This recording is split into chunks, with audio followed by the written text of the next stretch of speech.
Meron ako tanong sa naisip ko lang. Presyuhan mo nga itong artistang babanggitin ko. Base sa kanilang itsura at appearance. Or sa kanilang status. Ay, hindi mo alam kung sino gusto ko sa celebrities. Mamaya, Hindi, i-reveal presyuhan ko mo yan. lang. Kasi sabi mo, sige. nag-bayad ka ng 6 digits eh. Presyuhan mo lang. Ito, fun lang to ha. Wala ito. On anything fun lang ito. This is for fun and entertainment only, ha? O, sige, go. Alden Richards. Kung si Alden, kung pepresyohan ko siya, pwede siya sa 500. Wow! Uy, charming naman siya, tsaka gwapo siya. Okay naman siya. Daniel Padilla. Mga... Parang mabuntang 7 digits na to. mga 1 million, ganon? Pwede. Okay. Pero saan ba kukuha ng 7 digits? Pahingi naman pera. Uy, ikaw pa ba? Hindi, ito presyo lang, presyo lang. Ito yung parang base sa ano, hindi ba? Base sa ano ko, base to sa value na tingin ko sa kanila. Okay, o yun. yes. Uy, baka mamaya mga fans nila Alden, tsaka nila Daniel Padilla, bigla akong kinuyog. 1 million? Siyempre, hindi ba? Malaki pa rin ang fee value na yun, ha? Kasi, naku, yung mga ibang lalaki, kapag nasa ganitong, minsan pataasan ng presyo, pero minsan nga kumakagat sa 150, di ba? Kaya nga nauso yung 150 na yan. Paolo Abilino. Sa 6 digits din siya. Siguro mga, kanya-kanyang taste to, ha? Sa part ko, siguro mga 300. 300. Jericho Rosales. Pwede siya sa 500. Wow! Alam mo, mga film mo talaga mga Daddy.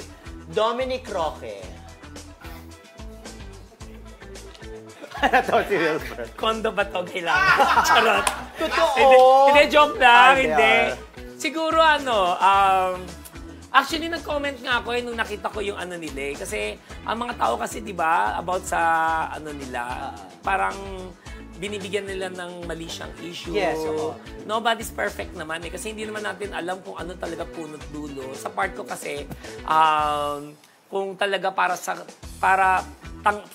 kung ako si Bea, kung ako talaga sa kanya, sabi ko nga sa isang comment na i-embrace ko siya kung ano man siya. Kasi lahat naman tayo, dumaan tayo sa mga adventurous, lahat. So, walang perfect. Kasi mistake is part of human being, di ba? Donnie Pangilinan. Pwede na rin sa 300. Bata pa kasi, di ba? Okay, sa mga matatanda, no? Matatanda. Ay, nako, sige. Huwag ka magkamalin magtatanong. Sige. Sino mga, Richard Yap. Pwede siya sa, 7 digits.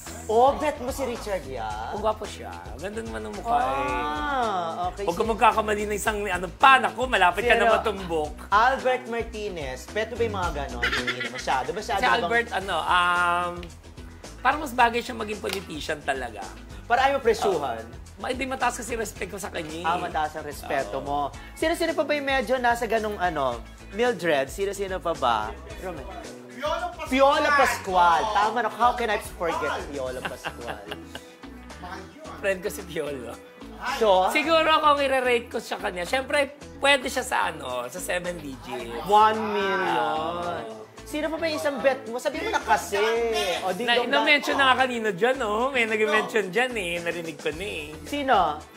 Ding Dong. Hindi, meron ka na-mention, Sino mention mo? Richard.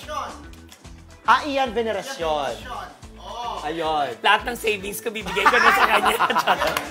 Di ba, mag-start ako sa simula, bibigay ko lahat. Nako, 8 digits to or more. Ding Dong Dantes. Naku, mamaya awahin ako ng ni Marian. Natutuwa silang ganyan. Ayan. Si Ding Dong, nakasama ko siya sa Family Feud at nanalo ako. Sobrang mabait naman si Kuya Dong, kung tawagin ko. 7 digits. 7 digits. Uy, gwapo siya in person, sobra. Uy, tika mo na yung iyang venerasyon. Bakit kaya ko ibigay? Specifically, bakit? Siya kasi talaga yung dream guy na nakita ko na parang, eto yung, kasi produkto ako ng broken family. Kumbaga, siya yung nakikita ko yung father figure ko. Tsaka mabait. Opo. At suportado. At saka kasi angelic face Mabait talaga in person si Ian, hindi. Talaga? Napakabait niya. I-embrace mo nga ako para sa akin. Hindi pag nakita ko embrace mo, ba't Nahiya ako eh, shy ako eh. baka bigla mo issue ng check ko ito. Ay, hindi na. Ay, Hindi, hindi abot na. ko na yun. Ito po yung ATM ko. Ito po yung savings ko. Tapos nasa likod na po yung insurance. Yun po, lahat kompleto na.